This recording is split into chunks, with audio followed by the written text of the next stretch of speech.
is a cold and windy night out there, and I thank you, indeed I congratulate you for coming out. My name is Arthur Melzer, and with my colleagues Dustin Siebel and Richard Zinman, I would like to welcome you to the final lecture in our series entitled 3 University Presidents on Freedom of Speech. This program is sponsored by the Political Science Department's Symposium on Science, Reason, and Modern Democracy, also known as the LeFrak Forum.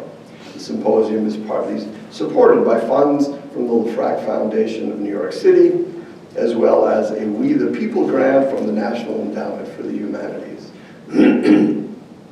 Now, I should mention that our general program this year on free speech does not end with tonight's conclusion to the lecture series, but rather it continues with a 3-day conference on April 2 through 4. The keynote address for the conference will be on Thursday, April 2nd, and the speaker will be Randall Kennedy, professor of law at Harvard University and a preeminent authority on freedom of speech in its relation to the American struggle for civil rights. The conference will then continue with 3 panels on Friday and 3 on Saturday. I hope to see you all there. All events will be in Kellogg Center. Now, the issue of free speech on campus is obviously a hotly contested one, full of misinformation, and in this age of outrage journalism, outright disinformation. In order to deal with this heated situation, we have taken 3 measures. We have tried in our lecture series, as well as in our conference, to create a civil conversation between moderates of the left and moderates of the right. Second, in our conference, we will call upon social scientists who have studied these phenomena in an empirical and methodologically rigorous way in order to help us establish a firm body of neutral facts from which discussion can proceed. And the third measure is in the lecture series that concludes tonight. We have sought out, in contrast to scientific knowledge, we have sought out practical, experiential knowledge by hearing from university presidents who are not just theorizing, but have been there on the battlefield and have engaged these issues in a personal, hands-on, and results-oriented way. And with tonight's speaker, I believe it is accurate to say that we finally turn to the university president who has been there on the battlefield more than any other. But let me begin at the beginning.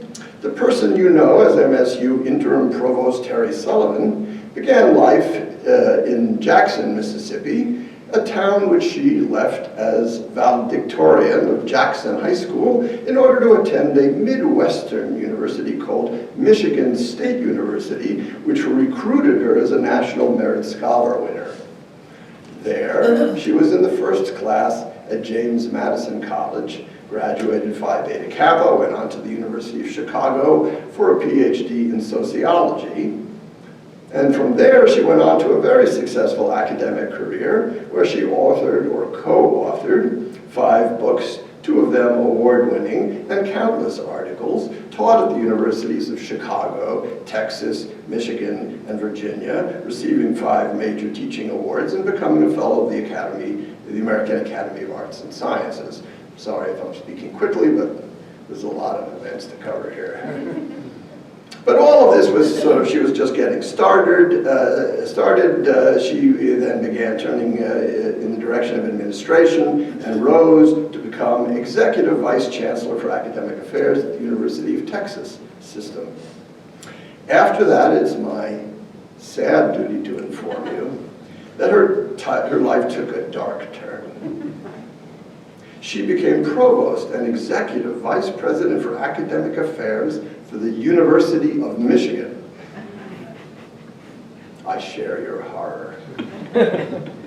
Now, she has always been loyal to MSU, and so personally I have a theory here. I believe that in Michigan, she was just a Spartan in Wolverine's clothing. My theory, in short, is that she was a double agent. But whatever the case, she eventually left Michigan to become president of the University of Virginia. And here is where she really got her battlefield experience.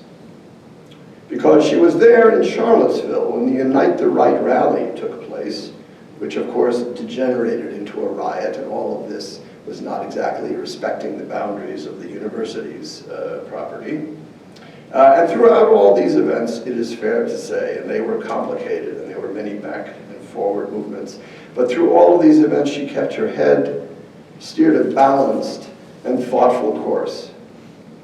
In one of her later speeches, she uses the expression, "The middle ground is the high ground." I believe that is a profound and precious ideal, but one hard to stick to. Most of the time, if you cleave to the middle, that just means that you get it equally from both sides. But that was her principle, and she stuck to it, despite a great deal of incoming fire. One last word before I finally give her the microphone. In addition to tonight's lecture, she has kindly agreed to attend a morning after seminar to keep the discussion going. And that is open to all, so I invite all of you to come. And that will be tomorrow morning, 10:30, Madison College Library, which is in 332 South Case Hall. Without further ado, Provost Sullivan.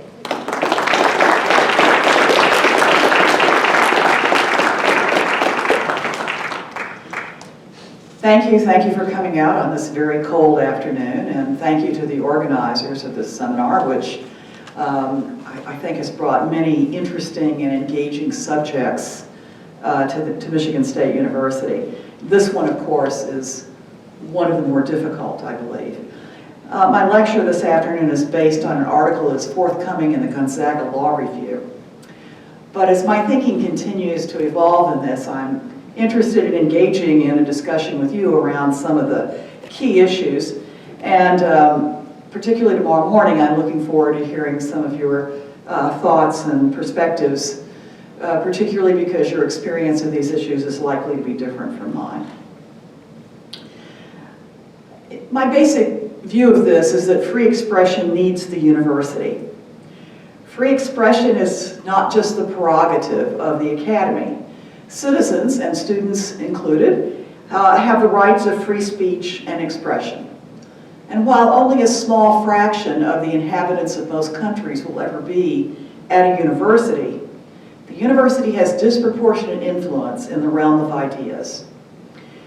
Higher education defends free expression as a human right, and when it models free expression for its students, regardless of what field they're studying, and when it encourages the younger generation to conceptualize free expression as a right, it helps to ensure this right is preserved for the future. The mutual benefits of free expression and the university are always under attack because critical review and the development of new knowledge inevitably challenges what others, often powerful others, believe to find convenient. Consider the following cases, which all happened at the University of Virginia. A young Australian physician who lost his job in Australia came to an American university to continue his research on the radical and ridiculed idea that bacteria cause stomach ulcers. His American peers tolerated him in the spirit of academic freedom, but they thought he was wrong-headed until they began to successfully replicate his work. Now back in Australia, Dr. Barry Marshall won the Nobel Prize in 2005 for his discovery of the role of H. pylori in causing stomach ulcers and the efficacy of antibiotics to cure ulcers. He saved untold suffering for millions of people around the world, and yet that research might never have happened without a strong belief in academic freedom. 10 days after I arrived in Charlottesville, the Virginia Attorney General filed a civil investigative demand against the university for the research papers of a climate scientist. Ken Cuccinelli, then the Attorney General, now the acting director of ICE, openly stated that he believed the work of Professor Michael Mann, an environmental scientist, to be a hoax. To complicate this matter, he was the university's attorney. So we were being sued by our own attorney. Some 500 students and faculty members signed a petition asking me, as the president of the University of Virginia, to stop quoting Thomas Jefferson. Thomas Jefferson founded the University of Virginia. Later on, there were demands that the 500 signatories be expelled if they were students or fired if they were faculty members. I defended their right to free speech, but I also defended my own. And finally, an organizer of the infamous Unite the Right rally came to use the University of Virginia Law School library, which is open to the public, and began to insult individual students and staff with anti-Semitic slurs. We were successfully able to ban him from the university, not just on the basis of his hostile and intimidating speech in the library, but also on the basis of the fact that he had lied to one of our police officers about the Unite the Right rally, and she filed an affidavit to that effect. Okay, so all four of these free expression challenges happened at UVA, and I think they exemplify four distinct cases that universities deal with. One of these is a challenge to faculty within the university. A second one is a challenge to faculty from external critics. The third is challenges to and from students inside the university. And the fourth is challenges to students from their external critics. I think the university's witness to the value of free expression demands that you defend all four of these cases, although they are somewhat different in the method you use and the effects that it has. So let's start with the faculty role first of all. So we know that faculty teach, research, publish, and exhibit scholarly and creative work. The free expression of faculty needs protection in each one of those arenas. In teaching, the norms of academic freedom are defined within the professor's area of preparation. So, for example, a physics professor is not free to introduce extraneous material from an art history course into the class. Even within a discipline, there is an orthodoxy or canon that forms the spine of introductory courses. This is particularly well known in fields of economics, calculus, statistics, and chemistry. As any academic administrator can tell you, however, the university is not just the museum of received wisdom. Universities are the seedbed of new ideas, and the principal disruptor of the canons is new research or scholarship. Biology, for example, has undergone constant ferment since the days when the major subfields were called zoology, botany, and microbiology, fields that today we sometimes refer to as organismic biology. The discovery of DNA and the molecular biology revolution have radically changed the content of undergraduate and even high school courses in biology. Instead of introducing Linnaean terminology and morphology, today's classes are more likely to begin at the level of the cell. In the course of adopting these changes, biology departments had to be reorganized. They fissioned into new subspecialties, and they developed areas such as ecology and evolutionary biology to replace their previous zoological and botanical approaches. Now, to lots of observers external to the university, this was a benign paradigm shift. But that wasn't necessarily the case inside the university biology department. There is in science, however, a well-established set of procedures for evaluating discoveries and eventually adding them to the canon of what is taught to students. Within both science and medicine, there tends to be broad consensus about the value of peer review.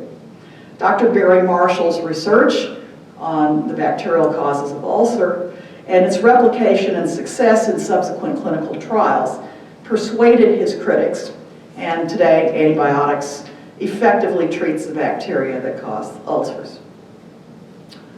But suppose instead we're talking about a discipline in the humanities or in the arts. In these disciplines, the standard for what is valuable is sometimes less clear-cut. Several decades ago, there arose a specific internal attack on the literary canon for being male and Eurocentric. Women writers, writers from minority groups, and writers from Asia, Africa, and Latin America were rarely taught. New courses, in post-colonial, feminist, and queer literature challenged the assumptions of the standard coursework that was organized by genre and century, such as Victorian poetry. Parallel movements were underway in history, French, and other humanities fields. There was resistance within the academy, where many cherished the portion of the mission to preserve and transmit knowledge. Sometimes these heterodox courses began in programs such as comparative literature before they joined the mainstream literature departments. In larger institutions, interdisciplinary programs became a refuge for faculty who felt their work was unappreciated in their home departments. In history, courses in world history or global history began to supplement the conventional century by area specialties. The disputes over the canons were especially difficult if you were an administrator in a small college or university where humanities budgets were fixed and most of the faculty were already tenured. Now, in the social sciences, heterodoxy takes several forms. Methodological or epistemological changes are of great interest inside the academy, but they make everybody else's eyes glaze over. Behavioral economics is an example of such a development within a discipline known for its strong orthodoxy. These developments have often led to specific demands on the administration, such as building new experimental laboratories for the economics department, a department that had previously never required such a facility. More interesting outside the academy are perceived attacks on values or institutions that the general public holds dear. So examples of this have abounded over the years. Challenges to the concept of religion as well as to specific doctrines. Challenges to traditional views of the family. Challenges to public policies or regulations. Such views may be vigorously debated within the academy, or the dissident may be dismissed by colleagues as a crank. But outside the academy, what starts as a scholarly dispute can be depicted as dangerously undermining to the state, the church, or some other institution that's outside the university. One recent challenge to faculty from within the university took place at the University of Oklahoma, where a professor and director of graduate studies at their School of Journalism, who also teaches ethics and democracy, called on a student who said journalists needed to keep up with younger generations. And he allegedly said that the comment was akin to saying, "Okay, boomer," to him. The professor then said that calling someone a boomer is like calling someone the N-word, only he didn't say N-word, he said the word. Several students in the class worked for the OU Daily, which is the student newspaper. And within hours, the university's interim president said in a statement, "Today a professor stated in his senior journalism class that there is an equivalence between the offensiveness of okay boomer and the use of the N-word, using the actual word itself. While the professor's comments are protected by the First Amendment and academic freedom, his comment and word choice are fundamentally offensive and wrong. The use of the most offensive word by a person in a position of authority hurt and minimize those in the classroom and beyond. Our university must serve as an example to our society of both freedom of expression and understanding and tolerance. His words today failed to meet this standard." Shortly thereafter, it was reported that the professor was removed from teaching for the remainder of the semester, and in lieu of teaching, will take OU's program in culturally competent communication and meet in individual sessions with the university's Office of Diversity, Equity, and Inclusion. So this incident raises questions about the First Amendment and academic freedom protections, what's an appropriate disciplinary action, and an increased call for mandatory diversity, equity, and inclusion training. Let me move on to faculty's free expression in the face of their external critics. So the advancement of science and medicine is probably the area in which the general public is most likely to endorse the Academy's pursuit of heterodoxy. But even here, there are controversies about fake science. A notable example is climate change, which has been attacked for not following the established procedures of peer review, although even the legitimacy of peer review has been attacked by some recent legislation introduced in Singapore. There have also occasionally been actions directed against researchers whose research inconveniences local elites.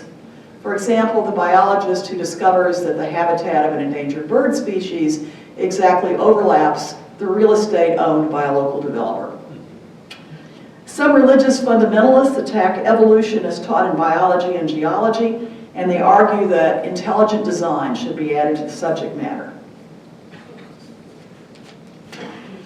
The changes to the humanities have raised concerns for at least some members of the educated public, and one iteration of this criticism is that Shakespeare was being replaced by unknown minority authors. Revisionist history courses have been depicted as attacks on collective memory and national unity because they replace the previous emphasis on heroic events or individuals with a broader sweeping look at social movements. In the arts, new music and new genres such as performance art have had limited access to public venues because resistance has kept them from being commercially viable. In each of these cases, there has been an undertone that the faculty are indoctrinating the students.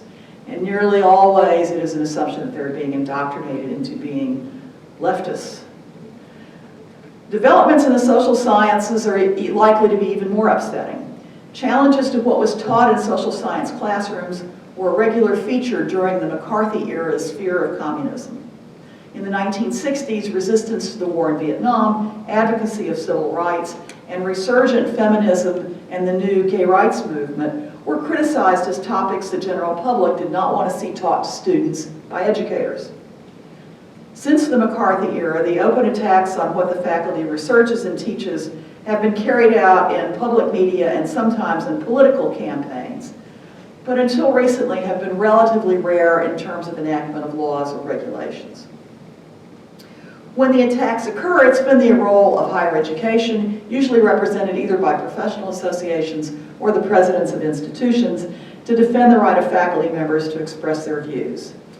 In these cases, the resort to academic freedom as a special case of free speech is relatively straightforward. The faculty member is most easily defended when researching and teaching within her area of expertise. It is more difficult if the faculty member resorts to social media on extraneous matters or uses even conventional media on topics for which he is untrained. An example of this occurred at Northwestern University, for example, where a professor of engineering, although teaching engineering in his classes, was a well-known Holocaust denier outside of his classes. And it led the president of Northwestern to publish a statement saying that his views about the Holocaust were wrong-headed, but he'd been hired to teach engineering, and he was basically still teaching engineering. Since 2010, the external attacks on the academy seem to be more frequent and more diversified, and they involve more fields. They often come under umbrella attacks that universities are indoctrinating impressionable young minds. An important free speech issue, then, is the right of the student within the campus environment. Just last week, the American Council on Education and the Association of Public and Land-Grant Universities rebuked the Department of Education's proposed rules on campus free speech, rules that could result in cutting some federal grants to public colleges that are ruled to have violated students' First Amendment rights. The gravity of the concerns articulated by these groups foregrounds the contentious nature of the debate around student rights. So let me talk first about student rights within the campus. Probably the earliest foray into censoring student rights within recent times was the effort to censor student newspapers. In nearly every case, the objection was based on the content of the newspapers, but sometimes it was based on the funding of the newspaper, the rights of distribution, and so on. Most large public universities in the United States now have independent student papers to get around the issue of whether the university has editorial or censorship control over the content of the newspaper. Not so much true in private universities. This disclaimer may extend to requiring the publication to fund itself or to apply student government for funding, but also means that they can freely solicit advertising and publish the advertising. But administrators are typically able to distance themselves from student views, particularly views that they may not themselves hold. Similarly, students' rights to protest are generally understood and protected within the university's ability to dictate time, place, and manner. So demonstrations by students in public forums are usually permitted, but bullhorns outside the classroom or outside the university hospital are not permissible. I think the more difficult issue about student free speech, though, is within the classroom. So we often hear the complaint that conservative students are not permitted to express their views within the college classroom. Perhaps a better version of this is that they censor themselves because they're afraid of expressing their views. And this isolation means even that multiple students in the same classroom with similar views can't find each other. My own experience of faculty members is, for the most part, they're delighted to hear a dissenting view in the classroom. They love the opportunity to give students an opportunity to discuss and debate something that is controversial. And a skilled teacher is often able to overcome student reticence to talk. There are good pedagogical reasons for encouraging this kind of argument in the classroom. And there are ways to do it that minimize the level to which an individual student may be attacked. For example, you can assign roles to students in a role-playing exercise in which the student is playing out a role that he or she was assigned randomly and doesn't necessarily believe. But I think there are also special cases that confront teachers. One of these cases is the student who, for reasons of culture or religion, does not believe what the teacher is teaching. So this could be an evangelical Christian who believes in direct creation. So for this student, discussion of the fossil record in a geology course or a discussion of evolution in biology is antithetical to his beliefs. One solution to this dilemma is to recognize the student is entitled to his or her beliefs, but to receive credit for the class, the student must learn the class content. This solution may lead the student to feel that his responses to examination questions aren't really free, but are seriously constrained by grading. But it is a way to respect the integrity of the professor's authority in teaching what the professor believes to be the subject matter at hand. These types of situations are now surprisingly widespread. Students who believe in various conspiracies may find courses in political science or economics to be fake news. Anti-vaxxers may resist course content in biology or public health. Pro-life supporters may find courses in gender studies uncomfortable. There are many more cases, but what they have in common is that it is the more conservative position that tends to be the minority view. And instructors, no matter how much they believe in academic freedom and free speech, can't protect a student from the reaction of other students. Instructors cannot in good conscience protect the student from hearing what the faculty member believes to be the correct content in the discipline. Thus, in the conservative media, there's a widespread claim that universities don't permit free speech to conservatives, that conservatives are afraid to speak up in class, and they're socially isolated within university communities. There's a grain of truth there, but students have a responsibility there as well, and if they won't speak up in class, then what is really going on is self-censorship. I think there's no shortage of these cases. A recent incident at Georgia Southern involved a student's freshman English composition. And in the composition, the student could choose their own subject. The student presented the white supremacist theory called replacement theory, which claims that there is global white, so-called race suicide, which will lead to the eventual extinction of white people. The university's administration defended the student's presentation, and they also defended a book-burning protest by some white students in response to a reading by a Hispanic author whose book was required reading for some first-year students. The statement from Georgia State said, "While it's difficult to hear presentations with which we vehemently disagree, we must uphold the Constitution of the United States. It is even more reason why we at Georgia State University must continue our unwavering commitment to equity and inclusion." I'm not sure that second sentence actually follows from the first, but anyway, that is what they said. Shortly after, the university sent a campus-wide email which outlined the university's values around inclusive excellence. A different incident at the University of Louisville, also recent, involved a student who claimed he had been called by God to distribute anti-gay pamphlets on classroom desks just minutes before the Introduction to LGBTQ Studies class began. The teacher, who has publicly discussed being lesbian, felt threatened by the incident and requested police protection. At the end of class 2 days later, the pamphleteer returned, requesting to speak with the instructor. She declined and asked the police to escort him away, which they did.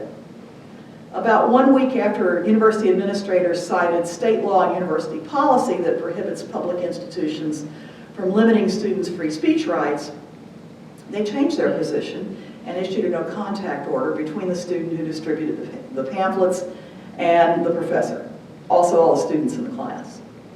This incident raises some compelling questions about what constitutes crossing the line between free speech and expression, and what enters the territory of threatening behavior.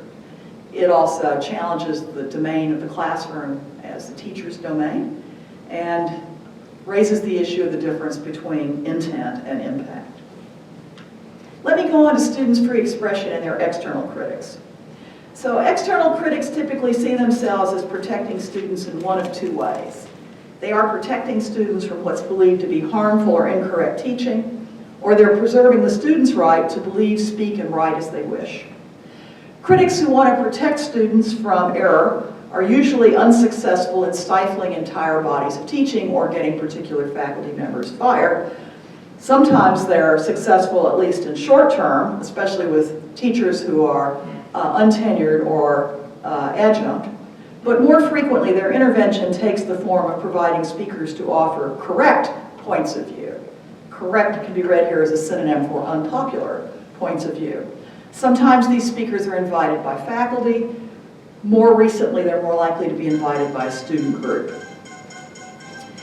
At one point in United States history, the speakers who were invited were believed to be communist. At another point, they were civil rights leaders.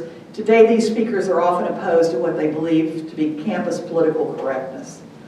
Many of the most disputed free expression incidents today revolve around keeping such speakers away from the campus, or if they're invited, rescinding the invitation. While much of the public conversation suggests that disinvited speakers are always conservative, in fact, the attacks on speakers have come from both the right and the left. So, for example, at Texas Tech University, a Republican student group launched a petition to block the appearance of Angela Davis, a feminist and Marxist professor emerita from the University of California, Santa Cruz. Suzanne Venker, a well-known critic of feminism, was disinvited from speaking at Williams College after student protests. The singer-songwriter Common, who was scheduled to be the graduation speaker at Keene University, was disinvited after law enforcement officials complained that the lyrics of one of his songs glorified violence against police. In other words, the claims that various people should not speak on campus come from all directions, not always predictable. Hundreds of students and some non-students at Middlebury College shouted down Charles Murray, a writer whom they accused of espousing racist ideas, stopping him from giving a public lecture. The Middlebury officials resorted to a solution that they thought would let those who wished to hear Murray hear him by moving him and the faculty moderator to another location to live stream the discussion. But the thwarted protesters surrounded Murray and the faculty moderator, Allison Stanger, and Professor Stanger was subsequently injured in the physical melee that followed. So violence or the threat of violence are a particularly thorny issue, even for administrators who ardently support free speech. Free speech doesn't include the right to throw rocks and bottles, let alone Molotov cocktails. Peaceful protests of a speaker are a legitimate form of the protester's free expression, but the problem arises when the protest is no longer peaceful. A good example of this happened at the University of California, Berkeley, when they canceled a speech by Milo Yiannopoulos after violent protesters, whom they believed not to have been Berkeley students at all, took over an otherwise peaceful protest. Because of the cancellation, the Berkeley officials were accused of suppressing free speech, and the President of the United States, in a tweet, raised the threat of cutting the school's federal funding as a punishment for this. Feels very much like a no-win situation for the administrator here. In addition, the reaction of administrators at Berkeley and other West Coast schools has been to put enormous sums of money into the protection of protesters and counter-protesters at various campus events. And efforts to shift these costs to student organizations or their national umbrella organizations have generally been unsuccessful. So the issue remains, how much money is too much money for a public university to have to pay for this? By the way, private universities don't have this problem. They can keep anyone off their campus. Public institutions, because as agencies of the state, they must uphold the First Amendment and any similar provisions in the state constitution, are generally not permitted to exclude people from anything that is considered to be a public forum. So, if a university, public or private, rents a facility to the public, the university generally can't dictate the content of what is said by the person or the group renting the facility. And the extra security costs placed on the renters have typically not been enough to overcome the cost of security. And administrators don't always perceive the extent to which a speaker may engender negative or violent protest. When they do perceive it, they can inform the speaker, hoping the speaker will voluntarily withdraw. But the more ideologically minded speakers are glad to incite protest. They want to prove the university is biased, and they will not only refuse to withdraw, but they'll use social media to whip up counter-protesters, greatly magnifying the risk there's going to be a violent confrontation. Another way that you can try and redress the balance of students who are thought to be silenced on the campus is through funding by outside groups who try to influence campus dialogue. I'll mention one such organization, Turning Point, which raises funds to support the campaigns of conservative students running in student government elections. Their objective is to provide funding to help level what they perceive to be a playing field that's tilted to liberal students. Basically, all the same arguments against Citizens United have been raised against Turning Point, but there's not yet been a clear judicial decision about this. Okay, well, let me go on to the particularly difficult issue, which is the dilemma of hate speech and marginalized groups. So sociologists talk about ascriptive characteristics, which are characteristics over which you typically have little control, such as skin color, nationality, ethnicity, and so on. Prejudice refers to the negative characterization of people based on the group to which they belong or which they are perceived to belong. Prejudice is a precursor to discrimination, which is differential behavior towards the minority group. And the prejudice is used to justify the differential treatment. So challenging prejudicial speech has been an objective of various social movements and many individuals who want to eliminate discrimination. Now, traditionally, the courts have said that the answer to hateful speech is more speech. During the civil rights era, for example, it was clear that civil rights advocates were disproportionately from minority groups, and they were often arguing for an unpopular series of measures. But the argument was made that the rightness of their cause was such that if they continue speaking about it, they would eventually win over a large segment of the population, which did prove to be true. What's different, however, in the current resurgence of racist and white nationalist speech is the speakers claim to represent the silent majority against the minority. So they use statements to the effect of, "This is how you in the audience really feel," or at least, "This is how you in the audience should feel." University efforts to encourage more inclusive speech and discourage epithets and prejudicial statements are derided as efforts to suppress free speech. And this dynamic of characterizing anti-prejudice actions as violations of free speech is sometimes referred to as weaponizing free speech. So, the result of resurgent racist, homophobic, anti-Semitic, anti-Muslim, misogynistic, and anti-immigrant speech is that the burden to produce more speech falls on the groups that are numerically smaller and in other ways disadvantaged. There's a painful double disadvantage for the target minority group.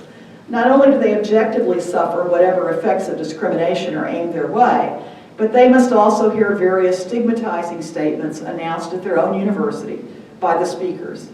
Indeed, they may be the ones who are most likely to believe the speaker's message, "This is how the audience really feels." Majority group student activists often strongly support minority group students seeking to make more widespread the resistance to the hate speech. Small but growing majorities of undergraduate students believe that speech harmful to minority groups should be banned on campus.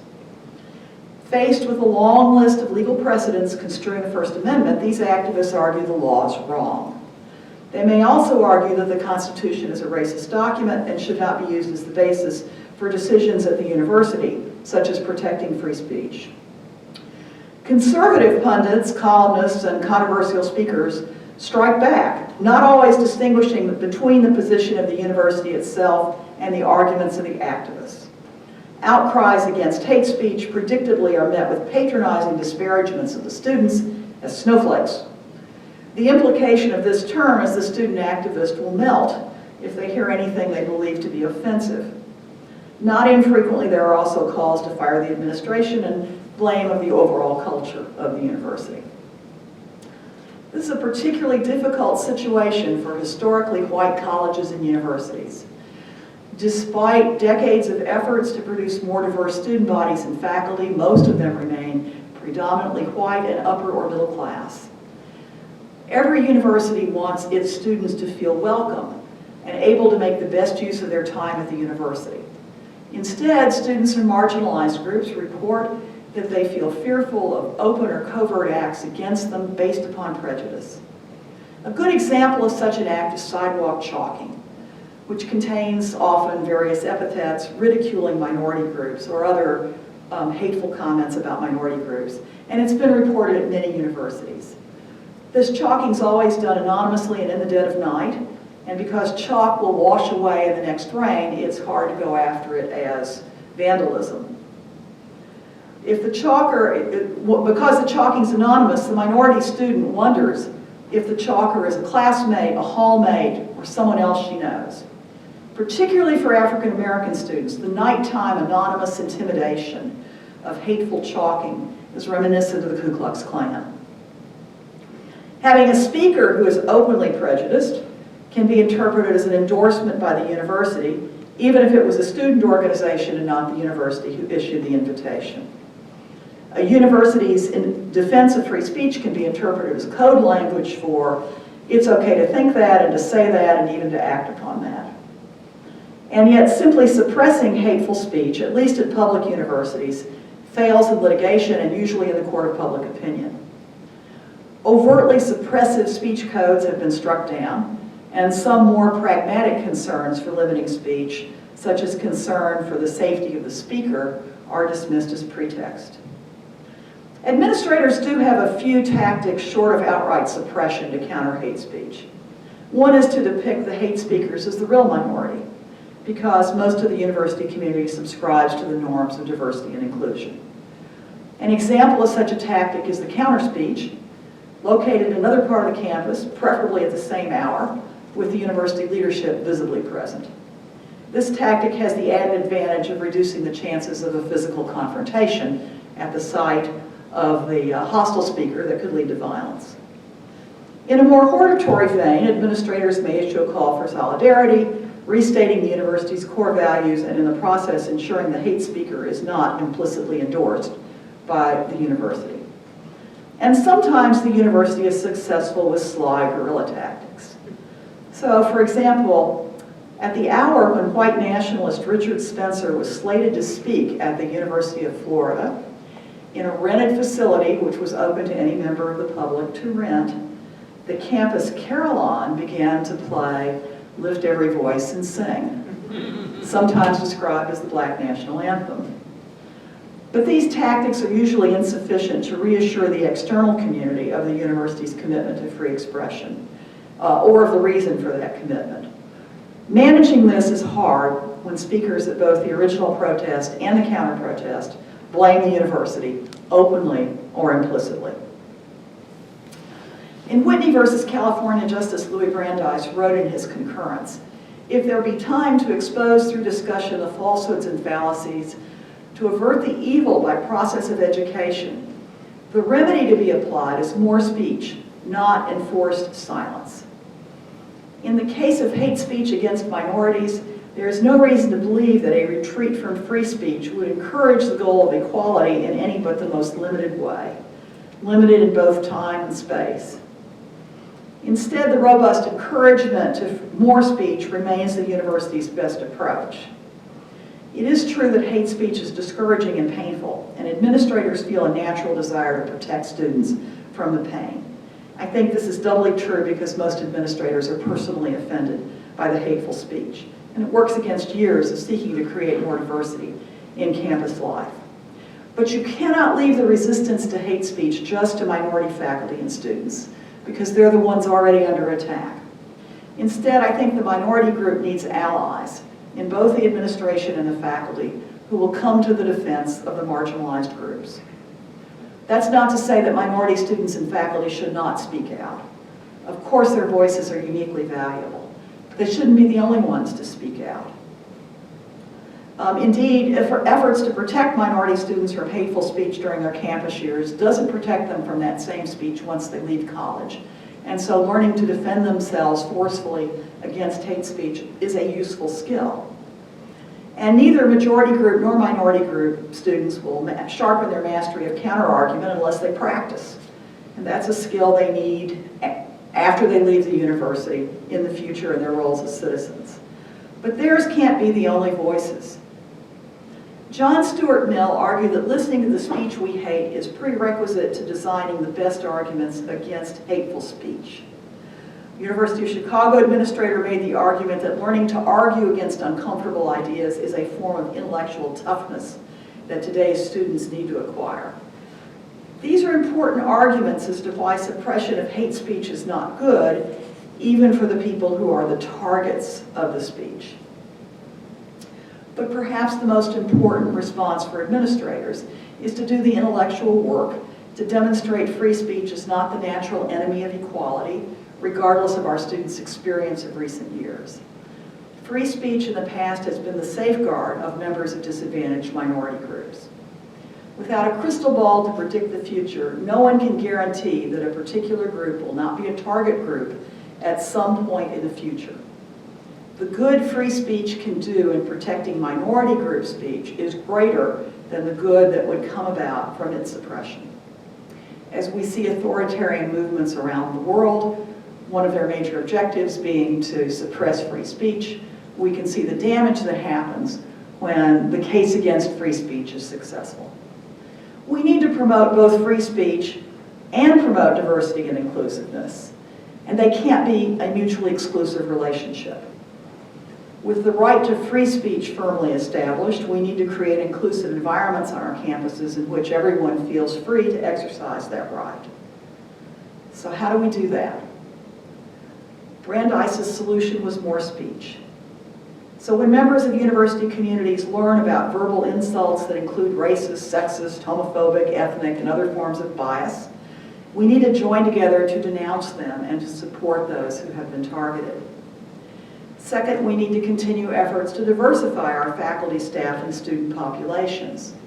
We know that when people of different races, genders, and backgrounds come together, the exchange enriches the learning experience for every member of the communities. And by the way, in the workplace, such diverse teams come up with more creative and effective solutions to problems. Third, we need to continue to examine our curricula as well as our extracurricular activities such as study abroad to ensure all students have opportunities to be exposed to a wide range of cultures, beliefs, and perspectives inside the classroom and outside the classroom. Those exposures instill cultural awareness and they instill tolerance in our students. And perhaps one of the best solutions is to do what we're doing here, talk about it. Have a sustained open dialogue about the issues we face. Candid discussion is the first step towards solutions. I think the tone of our current national discourse shows us at least one thing. Our colleges and universities need to produce graduates who are critical, deliberative thinkers, who can listen to all sides of an argument, who can draw conclusions but are unafraid to speak out and express their own views. As leaders in higher education, when free expression is under attack from all sides of the political spectrum, we can set the right example by standing in the middle ground to defend it on all sides. Free speech is necessary for the university to carry out its primary missions of teaching and advancing knowledge. And the witness of the university to the value of free speech is important to a society whose members have sometimes locked themselves into ideological echo chambers. The tough job of defending free speech in our era, as in every era, is defending the freedom without necessarily endorsing the content. I'm going to stop here, and I look forward to the opportunity to have some exchange of views with all of you, and thank you for listening.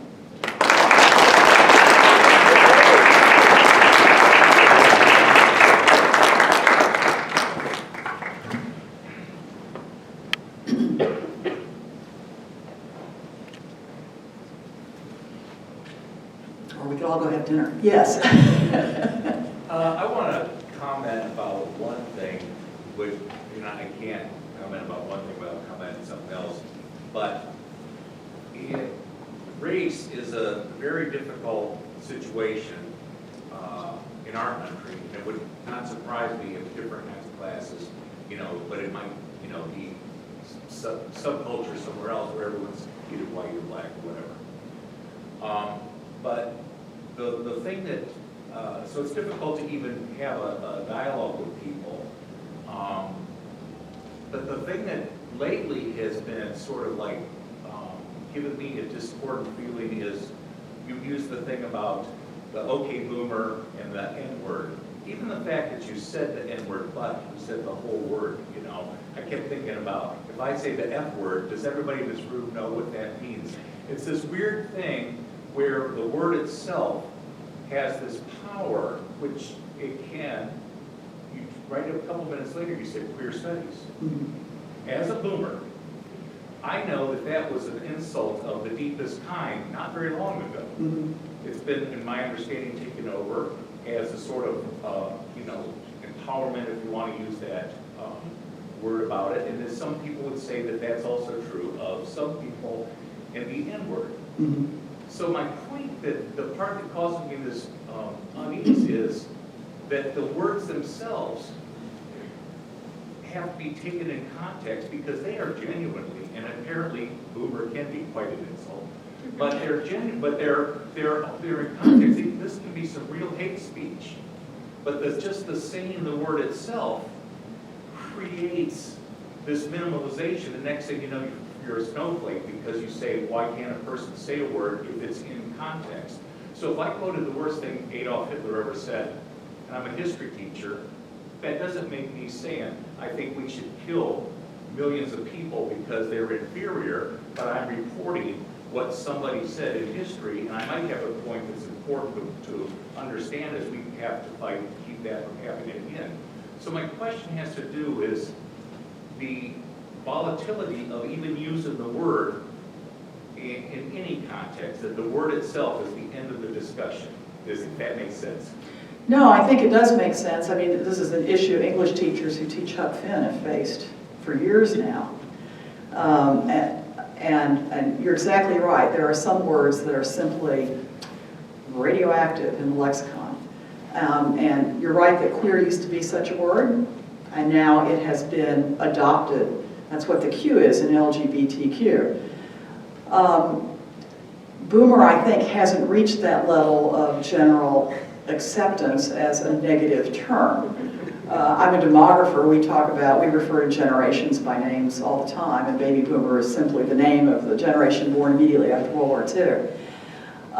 But you know, context is everything. Part of the context at the University of Oklahoma is a set of well-publicized, difficult, racist episodes, most of them on videotape, that involve singing the N-word in some lyrics that glamorized lynching. So in that particular context, that word carries a whole freight that maybe it wouldn't carry if you were talking in Seattle, but in Oklahoma it does.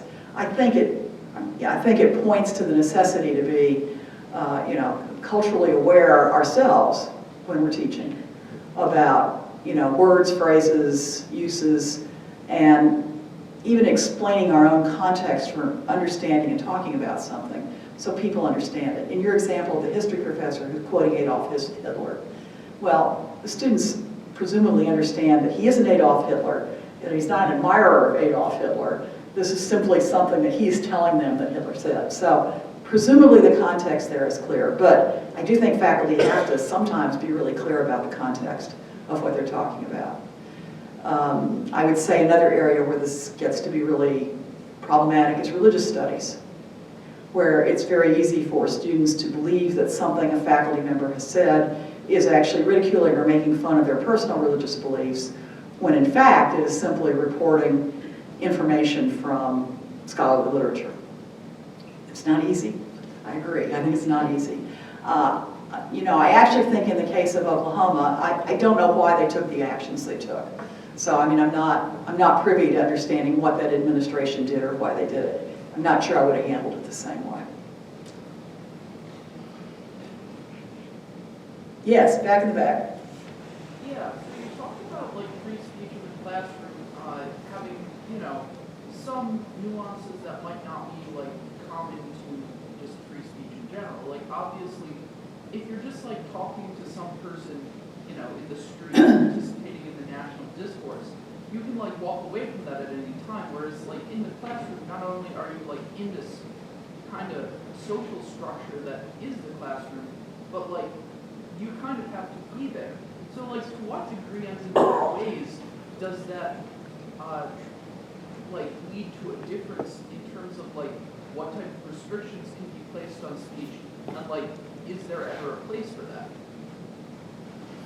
Well, certainly there's always reason to suppress speech that is intimidating, threatening. You know, you can come up with a bunch of exceptions to the usual free speech that also apply in the classroom. But I assume we're not talking about that. Yeah. We're just talking about a discussion that's going on in the classroom in which something is said that other people take objection to. Well, I think just as a matter of good pedagogy, faculty at the beginning of a semester ought to talk about what are the rules of the game in this classroom? What can we do? And you know, one of the things I always say in my own classroom is, we're going to extend a lot of grace to other people here that they might not say it right the first time it comes out, without assuming that they necessarily mean something negative or hostile to us. And you know, and I may talk with a student aside about, you know, this thing you want to bring up, let's bring it up in the hypothetical, you know, and not bring it up as your own deeply held personal belief. Yeah, I think there are ways that you can handle it, but it does require the faculty member have some sensitivity to the issue and think about the classroom context. As you say, students cannot easily leave. They're going to be graded on the material.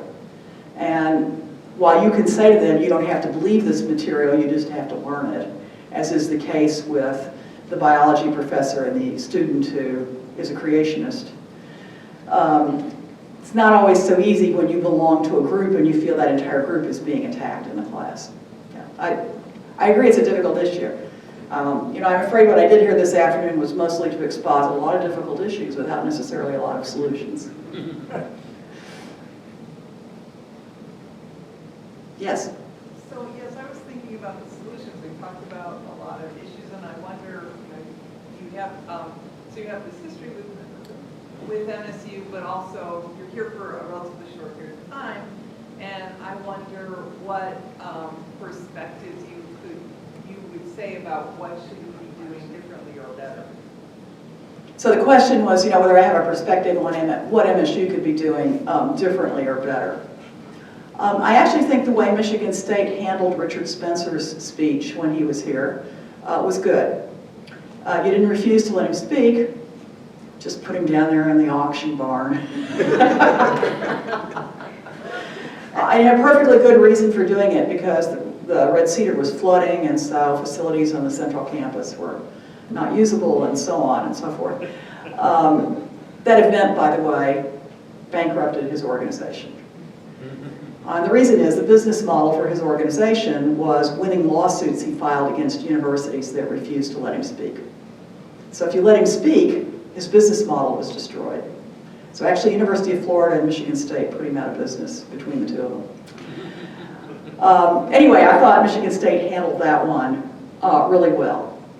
I think one of the issues we've seen this fall and spring has been a number of distressing incidents that don't necessarily rise to the level of the administration until they're full-blown near crises fueled by social media.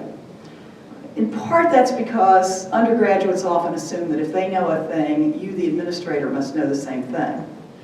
In fact, nothing could be farther from the truth. Right? What the student knows is almost surely something that the administrator doesn't know or doesn't know yet.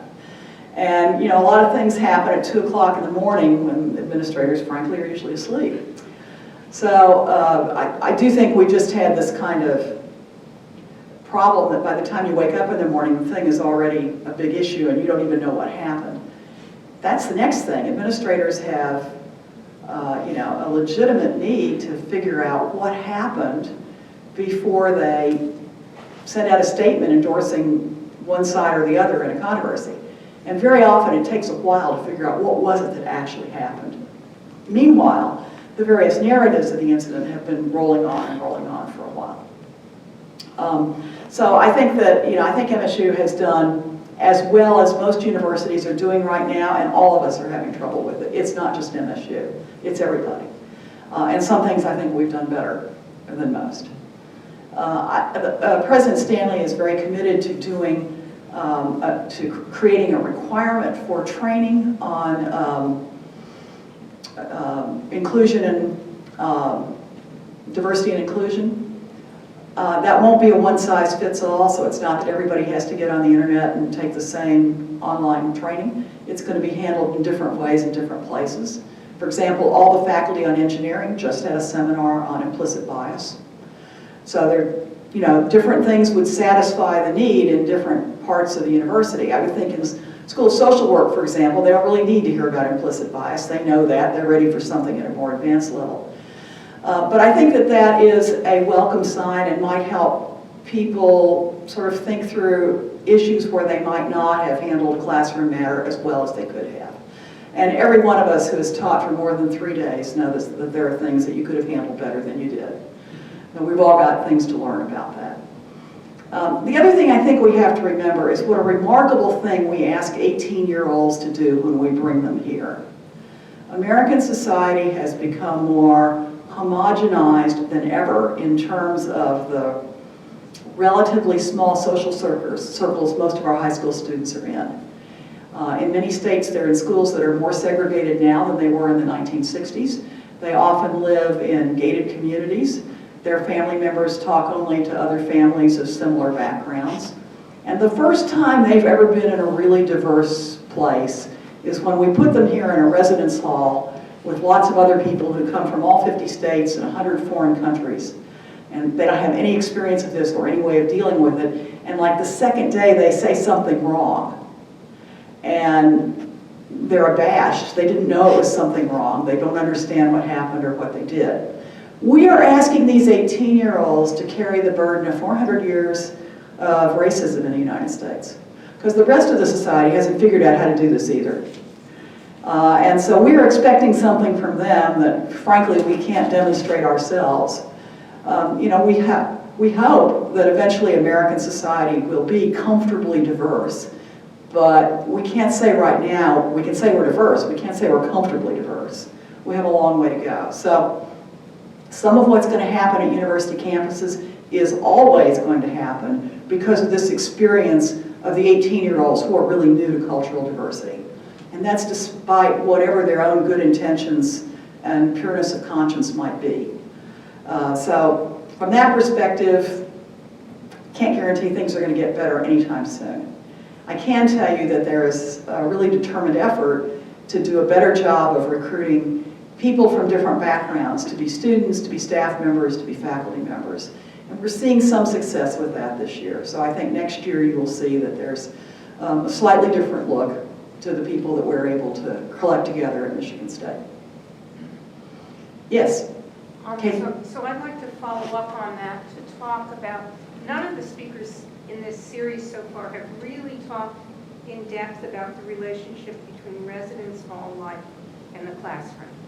Our students bring bigger lives with them into the classroom, and something somebody says in a classroom may be handled very well by the faculty member, but not so well by the students when they leave. And there are experiences now of kids getting ghosted and sort of socially dislocated by their effort to have free speech, or by something they say outside of classroom that then will reverberate inside. Right. No kidding.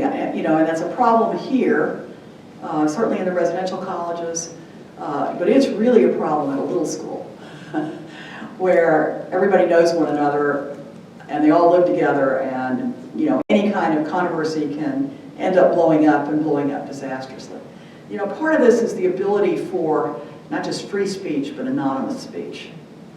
And anonymous speech lets people do some pretty hateful things in the dark of the night, not just in chalk, but also on social media and other means. There's a lot of cyberbullying that goes on, and the cyberbullying reinforces the racial divides that are already existing. And so, you know, that started long before they got here. And it's not necessarily easy for us to get rid of it. But it is one of the things that makes the discourse much more difficult. It's the fear of who's going to jump on you anonymously overnight because you said something in the classroom. It's a genuine issue. And one of the reasons I did want to talk a little bit about the residence halls is that I think Michigan State does experience this in a way that a commuter school is less likely to experience it. We have the ability to reinforce things that happen in the classroom over and over again, or to take things that happen in the residence hall into the classroom with us. Yes? I'm very happy that you made the argument you did today. I mean, I think it's fairly clear that there is no solution to the problems we're talking about. I mean, it's just aside from dealing with them one by one, as you suggest. But I'm wondering whether there's something you didn't talk about that needs talking about. I'll just give you an example. When you were talking about hate speech, it seems to me that part of the problem that we're dealing with on an almost regular basis is what exactly constitutes hate speech. The examples you gave were pretty straightforward. And almost everybody would agree, yes, this is hateful speech. But there's another kind of debate going on, or actually non-debate, I think, and that's part of the problem, is that there has been a very dramatic broadening of what constitutes hate speech from the point of view of people who are making arguments about hate speech. So, for example, there are a whole series of public policies that some groups now regard as, if you advocate them, you're advocating, you're speaking hateful. So, affirmative action, abortion, you can go down the list. That issue doesn't seem to be covered by your analysis, and yet that gets much closer, I think, to the heart of the problem of, say, intellectual diversity or political diversity, as opposed to racial, ethnic, sexual, whatever diversity. Now, those two things often are mixed up. Those two categories are often mixed up. So, for example, are you or are you not allowed to engage in a critical analysis of feminism? Or if you engage in a critical analysis of feminism, are you engaging in some sort of either hateful speech or illegitimate speech? It seems to me those issues are in a way, much more important to the university than the simple issue of hate speech. So in Canada, France, Germany, and a number of other countries, there's an actual definition of hate speech. And it's much closer to the kinds of issues I identified, which is speech that is directed to another person based on an ascriptive characteristic of that person. But as a rhetorical device, you are right that today there is often dismissing the other side in a political controversy by describing that argument with which you disagree as being a species of hate speech. It's actually kind of intellectually lazy, right? Because you haven't explained why it qualifies as hate speech and why it's not just something that you happen to disagree with. I think we need to challenge one another challenge our students to make the distinction between, what is a disagreement as opposed to then what moves over into hate. That's why I tried to frame that within the framework of ascriptive characteristics, prejudice, and then discrimination. And, maybe you could make that case with abortion, maybe.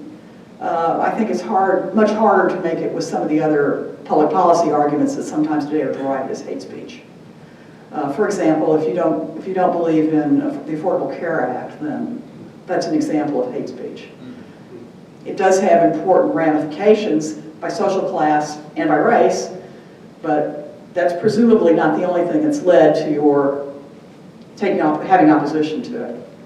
But I think you're right. We can't let all disagreement get melded into a kind of a homogeneous, this is hate point of view. I think Taylor Swift helped us with using hater for anybody who says something you don't like. Okay, I want to thank all of you for staying late tonight and being such a good audience. I appreciated the opportunity to share these ideas with you.